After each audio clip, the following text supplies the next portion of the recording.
Vamos lá, vamos abrir nossa Bíblia, Apocalipse capítulo 11, versículo 1 e 2. Nós conversamos um pouquinho sobre o versículo 1 e hoje a gente vai encerrar aqui o versículo 2. Se der tempo, a gente inicia as testemunhas hoje também, tá bom? Vamos ler? Apocalipse 11, 1 e 2. Foi-me dado um caniço semelhante a uma vara, e também me foi dito: levante-se e vá medir o santuário de Deus, o altar e os que adoram no santuário. Mas deixe de lado o átrio exterior do santuário e não o meça, porque esse átrio foi dado aos gentios. Por 42 meses pisarão a cidade santa. Nós vimos, temos visto que há uma discussão se esse santuário, esse templo, a palavrinha naos, ele é literal ou não, e eu já me inclinei aqui mostrando a minha tendência de entender que não há necessidade da literalidade aqui, dentro do contexto, dentro de todo o simbolismo aqui. Então, na verdade, simbolizando a igreja, o povo de Deus, tá? Essa é a minha tendência aí. Ao contrário, daquilo que eu tenho falado dos dispensacionalistas que entendem esse tempo de forma bem literal, e para eles, então, esse escatom, nós precisamos de uma reconstrução lá do templo de Jerusalém, das pedras mesmo, para que essas coisas aconteçam, tá? A meu ver, para que Deus cumpra isso que está escrito assim, aqui não há essa necessidade desse templo de uma reconstrução física. Portanto, tem gente que acredita, tudo bem? Então a gente trabalha com essas possibilidades. Eu tenho mais tendencioso, até pela linguagem apocalíptica que a gente está vendo, de bastante simbologia, metáfora e tudo, entender que está falando aqui de um santuário de acordo com o Novo Testamento, de acordo com a igreja, que é o santuário dessa nova aliança, como a gente conversou a semana passada, tudo bem? Aí você fala assim: pastor, mas se você estiver errado? Essa é uma pergunta que a gente vem, e se você estiver errado? Não tem problema, não muda em nada, se você for pensar, a forma que nós devemos viver diante da mensagem. Pastor, mas e se for literal? Também não muda em nada. E se não for literal, não muda a forma que nós respondemos à mensagem de Apocalipse, porque a resposta é a mesma. Qual que é a resposta? Literal ou não? É a fidelidade, é a perseverança, é a fé, é viver a seriedade da fé com Cristo. Você percebe? Então é mais importante essa nossa resposta de fé do que a gente tentar ter certeza de algumas coisas que a gente não tem. Então existe uma discussão, isso é um fato teológico. Alguns, como eu, tendencioso a entender que é uma simbologia do povo de Deus, e outros acham que é literal. Tudo bem, nós não vamos brigar por causa disso. Por quê? Porque no final das contas, o que se espera de nós não é entender se é literal ou não, é a nossa postura como igreja nos finais dos tempos. Se todos nós entendemos que nós estamos, de alguma forma, já acessando esses escatom, esses finais dos tempos, tá? Isso aí há acordo das duas partes, tudo bem? Então, é exatamente isso aí. Então, nós vimos aqui que há uma exclusão do templo na medida. Medida aqui significa guarda, proteção. Então, de alguma forma, esse templo, essa parte do templo externa, o que a gente pode entender se for figurado? Parte do povo de Deus, por causa de algum motivo que ele vai permitir, vai ser pisoteado, vai ser perseguido, vai estar dentro desses 42 meses sendo perseguido pelos gentios. Então, se for figurado, é isso. Se não for figurado, está falando de uma desonra literal do templo, da parte exterior do templo reconstruído, tá? Agora, já vimos, eu não vou me deter aqui, qual templo está falando aqui? Não sei, pode ser o templo daquele templo lá de reconstruído, o templo de Herodes, o templo de Ezequiel, que é aquele templo ideal escatológico, e pode não ser nenhum figurado, ou pode ter algum deles em mente falando. Então a gente não tem essas certezas, Nessa sessão, o pátio externo indicaria, então, aqui já de acordo com aquilo que eu estou propondo a interpretar, que a igreja foi entregue aos gentios, às nações, por um tempo determinado. Então, 42 meses, ele tem o sentido, nós vamos ver aqui, muito interessante esse número, tem o sentido de um tempo determinado de tribulação. É outra coisa. Os dispensacionalistas entendem que são 42 meses literais. Tudo bem?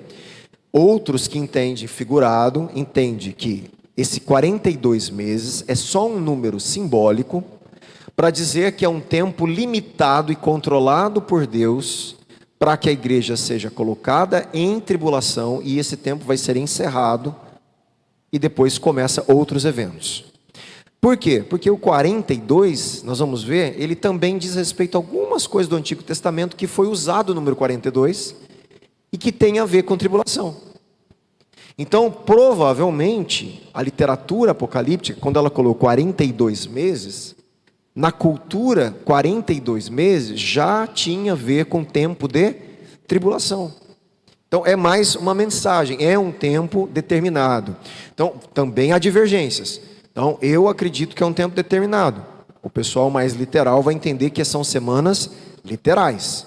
Aí, quem entende que é literal, eles vão ter que entender que é 42 semanas literais, que o pátio externo é literal, que os gentios vão pisotear literalmente o pátio externo. Entende? Tem que entender toda, de forma totalmente literal, tudo. Está ali, tá? Deus está permitindo aqui aos gentios e às nações pisarem a cidade santa por 42 meses. De novo, o pátio externo não está sob a guarda de Deus na medida. Mas olha que interessante, mas pisotearão a cidade santa por 42 meses. Então que cidade? Aqueles que entendem literal, Jerusalém. Lá Jerusalém vai ser pisoteada literalmente 42 meses. Então há uma perseguição muito própria, alguns falam, dos judeus. O pessoal literal, tá certo? Eu tenho muita dificuldade com toda essa interpretação literal. Por quê? Na verdade, quem está perseguindo a igreja aqui, no princípio, são os próprios judeus. Você vai ver que é a igreja que está sendo perseguida, nunca os judeus. É a igreja, é ela que está passando tribulação, inclusive por aqueles que se dizem judeus e não são os das sinagogas de Satanás.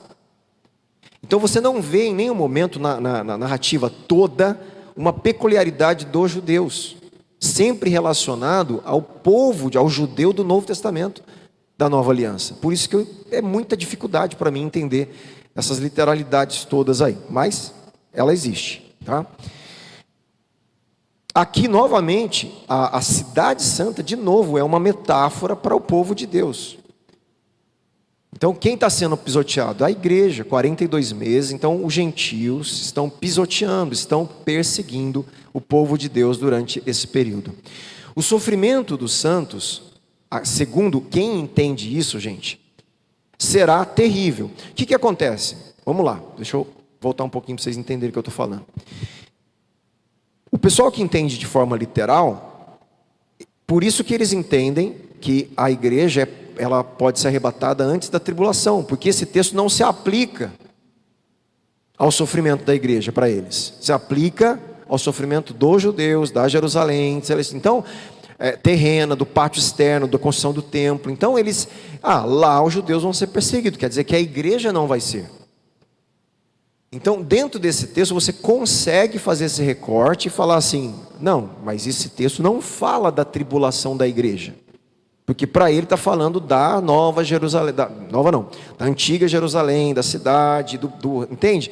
Essa literalidade ajuda eles a entender que esse texto não fala necessariamente da tribulação da igreja. Quem entende que é metafórico e simbólico, que está falando do povo de Deus, aqui fica claro a tribulação da igreja.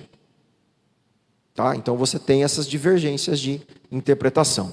Assumindo a interpretação do Osborne, ele fala assim: o sofrimento dos santos será terrível. Então ele assume como tribulação da igreja. Mas por causa da mão protetora de Deus sobre eles, eles sairão triunfantes no final. Deus está no controle. Lembra que em capítulo 3, versículo 7, Deus selou os santos e os tornou sua propriedade. Os poderes do mal podem, aqui na minha escrita, está escrito entre aspas, né? Podem vencê-los em sentido físico momentâneo. Lembra que é um vencer momentâneo. Quer ver? Apocalipse 13, 7. A Simone consegue abrir esse?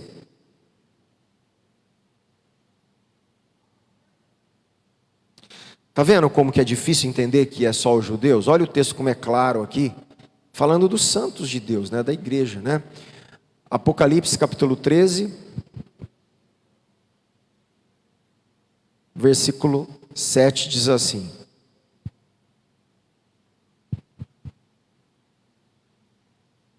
isso. Foi-lhe permitido também que lutasse contra os santos e os vencesse. Foi-lhe dada ainda autoridade sobre cada tribo, povo, língua e nação. Então, existe, essa é a besta que surge do mar ali, né? As bestas ali que estão surgindo. E foi dado a essa besta o poder para vencer os santos durante um período. E é justamente esse vencer os santos que são aos 42 meses. Tá? Então, vai acontecer em algum nível um tipo de perseguição permitida por Deus dessa besta atribular a igreja. Não só os gentios, como alguns querem colocar por causa desse texto aqui. Tá? Então, o que nós vemos é que Deus ele permite momentaneamente uma vitória da besta contra a igreja.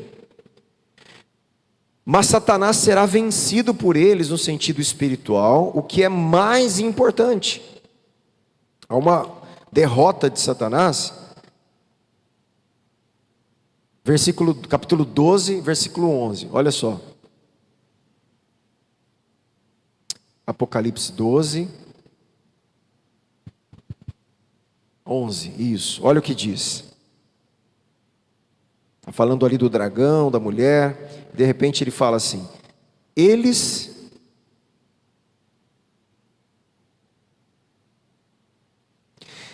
o venceram por causa do sangue do cordeiro e por causa da palavra do testemunho que deram. E mesmo diante da morte, não amaram a própria vida. Então, olha só, o martírio dessas pessoas aqui vence o dragão. Esse é um conceito que é muito difícil, né? Para a gente entender.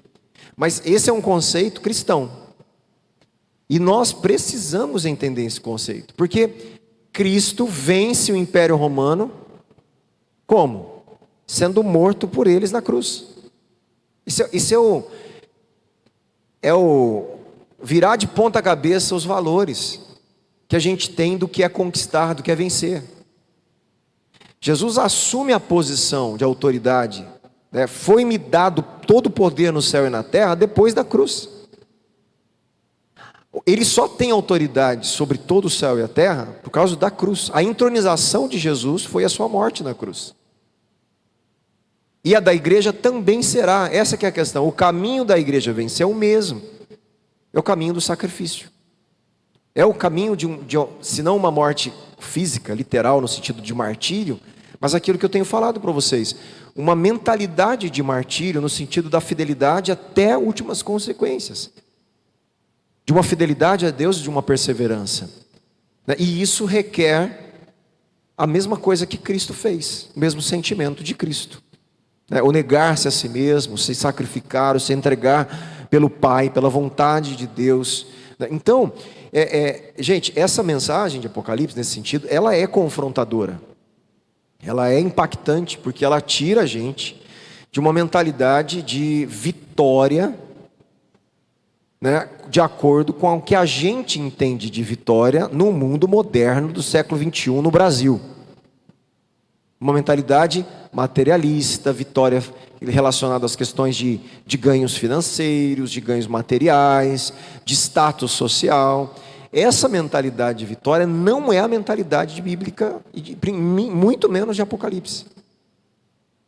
Aqui nós vamos vencer a igreja, nós não sabemos, somos nós, mas a igreja de Apocalipse, ela vai vencer dando o seu sangue. Do mesmo jeito que o cordeiro venceu, dando o seu sangue. Então, eles o vencerão, está claro aí, né? Eles o venceram por causa do sangue do Cordeiro e por causa da palavra do testemunho que deram, que mesmo diante da morte não amaram a sua própria vida. A vitória está em não amar a própria vida. Está em amar o testemunho do Evangelho, mais do que a própria vida. Então, nós temos que entender que vai haver uma vitória do mal, momentânea, sobre o físico dos cristãos. Momentânea, mas essa vitória momentânea, física, ela é a derrota de Satanás. É isso que é esse paradoxo, essa contradição. Ele vence a igreja, aquilo que eu falei do sangue dos mártires de Tertuliano, que é a semente da igreja, era a semente, né, dos cristãos. Quanto mais o Império Romano derramava sangue de mártires, naquela época de Tertuliano, mais crente nascia. É como se assim, não é possível, parece semente esse negócio. Essa foi a indagação. Parece semente, a gente mata, cai na terra o sangue desse povo, daqui um pouco tem mais 100 aí. A igreja crescia debaixo desse martírio. É impressionante, é impressionante como a igreja de Cristo cresce em ambiente de perseguição. É impressionante. Nós sabemos que a perseguição ao evangelho está aumentando na China, em alguns lugares da China, né, no país, mas não são todos os lugares da China. Quando a gente ouve, parece que é todo lugar, não é, tá? Tem lugares mais acirrados ali de perseguição. Tanto é que quando eu fui lá para a Coreia do Sul, eu encontrei um grupo de chineses que estavam no evento, cristãos, umas mulheres, 2 ou 3 se eu não me engano, e na hora que elas foram se pronunciar, porque cada país se pronunciava falando como que estava o evangelho no seu país e podiam se pronunciar. Quando elas foram se pronunciar, teve que cortar a transmissão e a gravação. Porque se elas transmitissem e o governo delas pegassem, e elas sabiam que o rosto delas foi filmado na saída, para onde elas iam, para o que elas estavam fazendo, elas chegariam lá no país e seriam detidas. Então, ali a gente vê que o que a gente fala não é brincadeira. Tem gente que está vivendo na pele isso. Vivendo na pele. Eu contei também o testemunho de um outro pastor que ficou preso no aeroporto de Cuba. Estava indo para a Coreia do Sul também, naquele mesmo evento.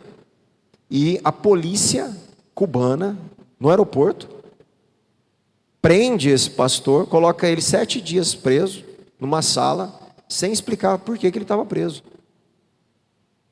Simplesmente para ele não embarcar para o evento. Simples assim.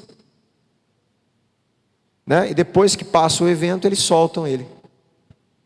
Ah, não aconteceu nada, foi um equívoco e tal. Não torturaram dessa vez, pode acabar acontecendo. Ele não tinha feito nada, né? Nada assim, ele simplesmente ia viajar.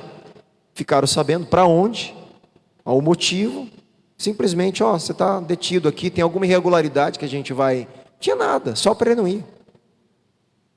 Então, são questões que irmãos nossos estão sendo perseguidos. Aí a minha observação é que nestes países, por exemplo, na própria China, quando eu conversei com elas lá,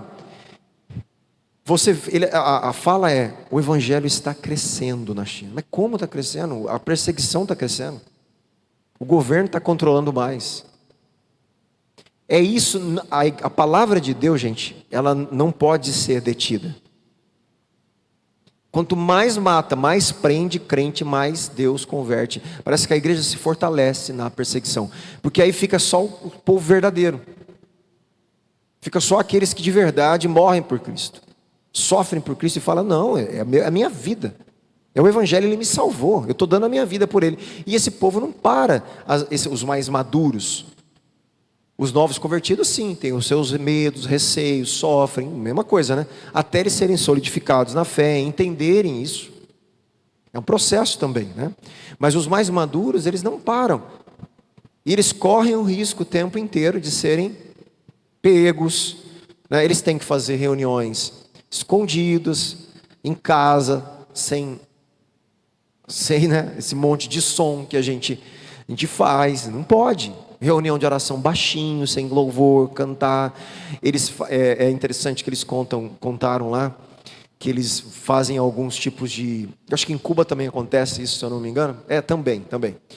Eles fazem algumas reuniões como pretextos. Vão fazer um bolinho, igual a gente está fazendo no PG, mas eles fazem como um pretexto. Eles vão na casa do outro, fazem uma festinha de aniversário e tudo, era para fazer culto. Aí a hora que a polícia bate na porta, nós estamos festejando aqui, é o aniversário de fulano de tal. Então eles têm que criar alternativas. Então, gente, isso que nós estamos contando é do século XXI, é de agora. Está acontecendo isso. A gente acha, né, que é coisa lá do medieval, né? Não, está acontecendo essas coisas. E é o que eu estou falando, o incrível é que nesses lugares o evangelho cresce de uma forma extraordinária. A igreja não para, o evangelho não para. Deus vai tocando, convertendo. Esses dias atrás, de novo, eu ouvi testemunhos. Eu falei que eu perguntei isso, né, para um ex-muçulmano lá na Coreia do Norte. Fiz questão de sentar com ele na mesa no café. E ele era muçulmano, hoje pastor, convertido a Cristo. Seguiu o Islã um tempo, a família toda Islã. E eu fiz questão de perguntar essa conversa que a gente ouve por aqui. Mas eu falei assim, é verdade que Jesus aparece para vocês lá, para o povo de vocês, para os muçulmanos?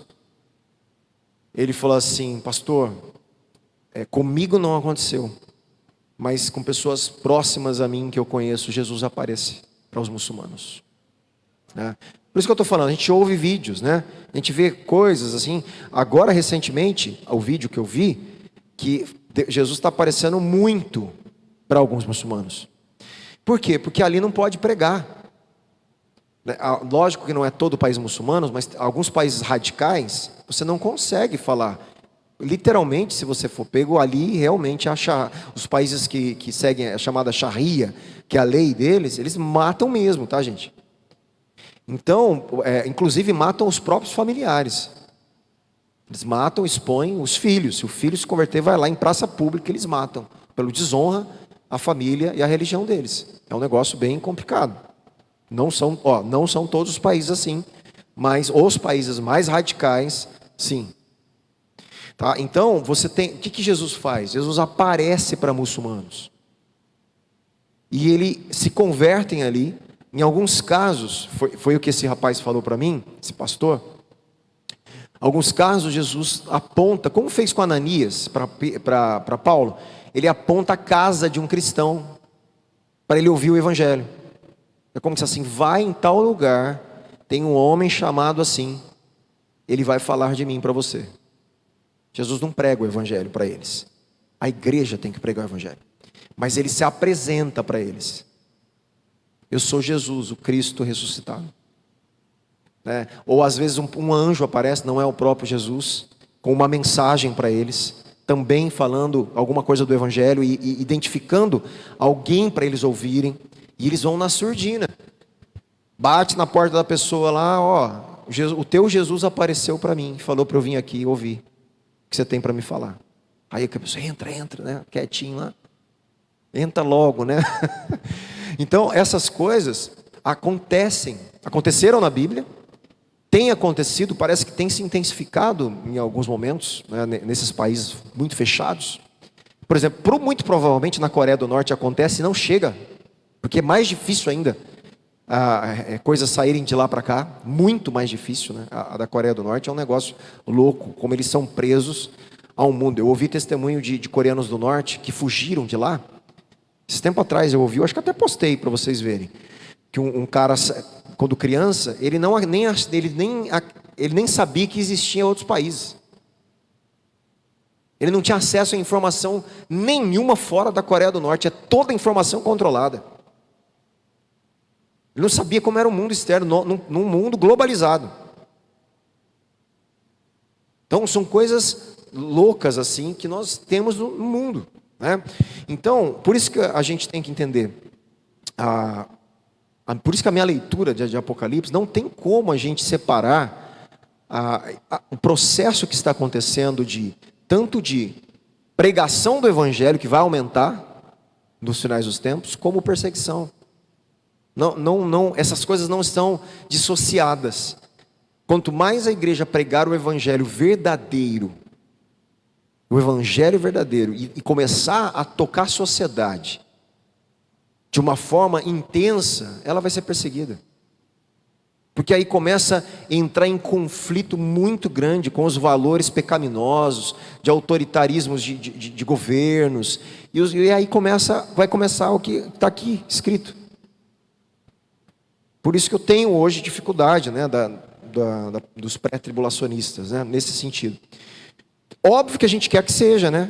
Ninguém quer sofrer tribulação, né? Todo mundo quer que deseje, mas assim, uma leitura bíblica coerente com o contexto de Apocalipse, eu tenho dificuldade. Eu gostaria muito que fosse o pré-tribulacionismo, mas eu tenho dificuldade de entender o texto assim, tá?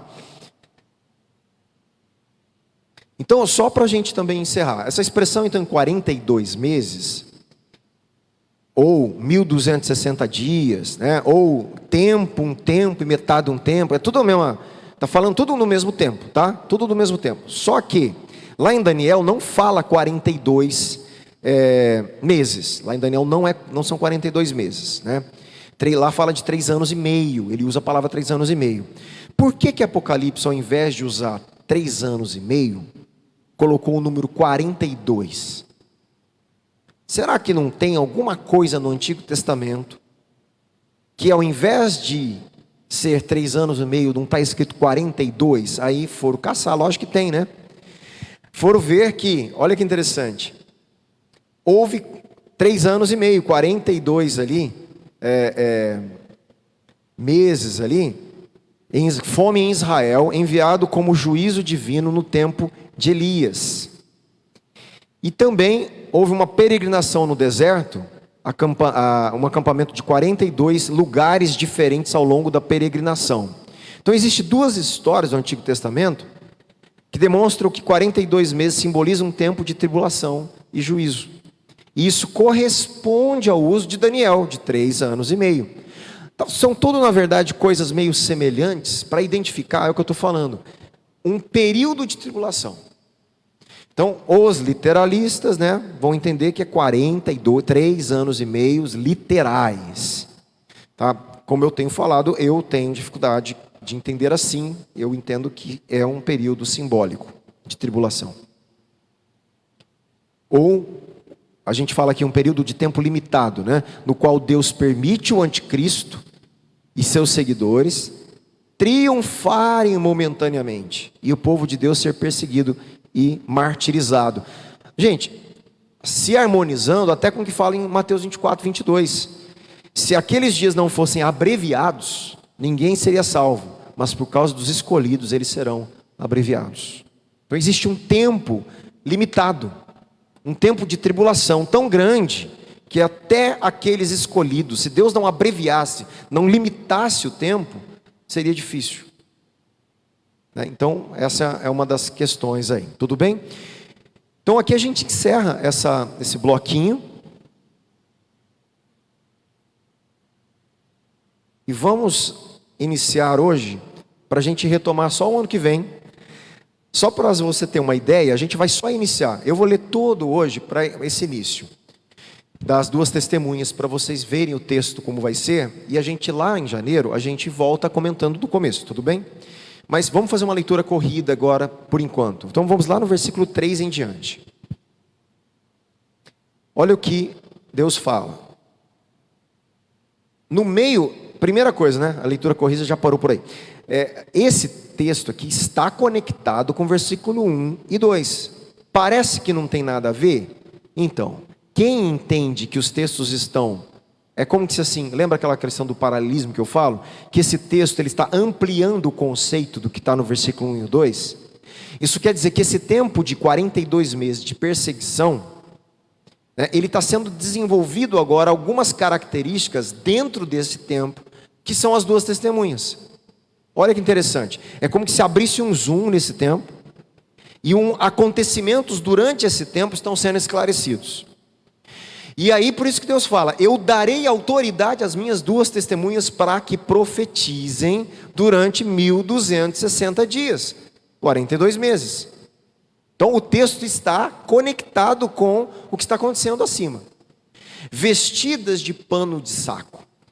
São estas as duas oliveiras, metáfora de novo, depois a gente vai ver isso, os dois candelabros que estão em pé diante do Senhor da terra. Se alguém pretende causar-lhes dano, da boca dessas testemunhas sai fogo e devora os inimigos. Sim, se alguém pretende causar-lhes dano, certamente deve morrer. Elas têm autoridade para fechar o céu. Vai lembrando de coisas do Antigo Testamento. Quem ele fechou o céu lá? Teve profeta que fechou o céu no Antigo Testamento, né? Essas testemunhas agora, nesse tempo, também vai ter autoridade para fechar o céu, para que não chova durante os dias em que profetizarem. Tem autoridade também sobre as águas, para transformá-las em sangue. Olha que interessante. Aí eu já vou dar uma dica para vocês da discussão. Quem que fechou o céu lá no Antigo Testamento? Elias. Quem transformou a água em sangue? Moisés. Olha que interessante. Pronto, já está uma dica interessante. Por isso que já a discussão é: será que as duas testemunhas são Elias e Moisés? Porque está linkando a poderes, né, de milagre, de sinais, a esses dois profetas. Então aí há uma discussão, se é, se não é, ou então se é só o poder desses profetas que vão estar sobre essas testemunhas, se elas são literais ou são simbólicas. Nós vamos entrar em tudo isso aí. Mas vamos ler para você ver o que elas estão fazendo aí. Tem autoridade também sobre as águas para transformá-las em sangue, bem como para ferir a terra com todo tipo de flagelos, pragas, igual no Egito, Moisés. Tantas vezes quanto quiserem, elas vão ter um poder de Deus extraordinário de juízo nesse momento. Quando tiverem então concluído o testemunho que devem dar, então existe um testemunho que elas devem dar, algo que elas devem falar, profetizar, além dos sinais, a besta que surge do abismo fará guerra contra elas. Olha que interessante, a besta vencerá e matará elas. E os seus cadáveres ficarão estirados na praça da grande cidade, que espiritualmente se chama Sodoma e Egito. Olha que interessante, ele já fala que a cidade espiritualmente, ela é semelhante a Sodoma, ao Egito, falando da imoralidade, da idolatria, do pecado, de tudo que essa cidade corrompida, a cidade dos homens, contrária a Deus, contrária à cidade da Nova Jerusalém, né? Muito interessante, onde também o seu Senhor foi crucificado, falando da própria Jerusalém, aqui, então vamos ver se vai ser simbólico ou não, mas gente, é muito significativo aqui, ele está chamando Jerusalém de Sodoma e Egito, nós chamamos de cidade santa. Olha o problema que nós temos, ele está falando que Jerusalém terrena está desviada do Senhor, ao ponto de Apocalipse considerá-la espiritualmente Sodoma e Gomorra. Por isso que o povo de Deus é a igreja, é os salvos por Cristo, não é Jerusalém terrena.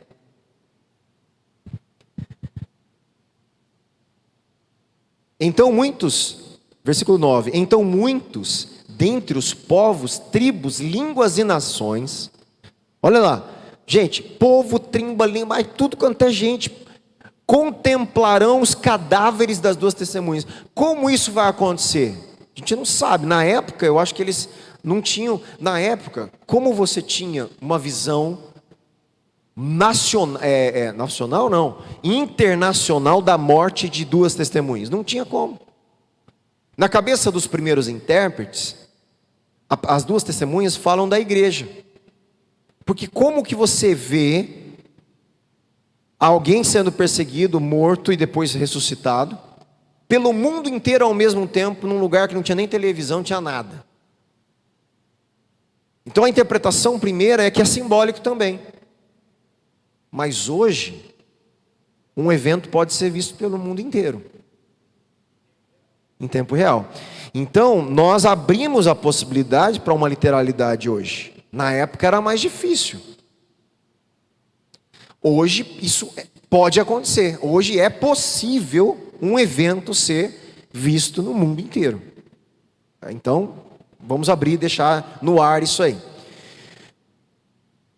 Então muitos dentre os povos, tribos, línguas e nações contemplarão os cadáveres das duas testemunhas por 3 dias e meio. De novo, um período interessante. 3 anos e meio, 3 dias e meio, né? Você vê como que os números eles vão se entrelaçando para, na verdade, pontuar a mensagem e o tempo das coisas estão acontecendo. E não permitirão que esses cadáveres sejam sepultados. Mataram, 3 dias exposto e ainda não enterraram. Olha lá, gente. Os que habitam sobre a terra, quem são? De novo, aqueles que não estão selados por Deus, os selados pela besta.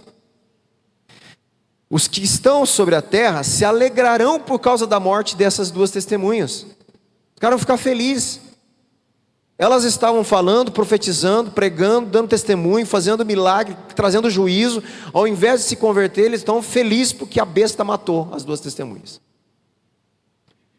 Realizarão festas e enviarão presentes uns aos outros. Gente, olha a maldade do ser humano. Olha, né, vamos fazer festa porque a besta aí matou essas duas testemunhas em nome de Deus. Estavam falando de Deus. Por quê? Porque esses 2 profetas atormentaram os que moram sobre a terra. Meu irmão, isso aqui é muito significativo.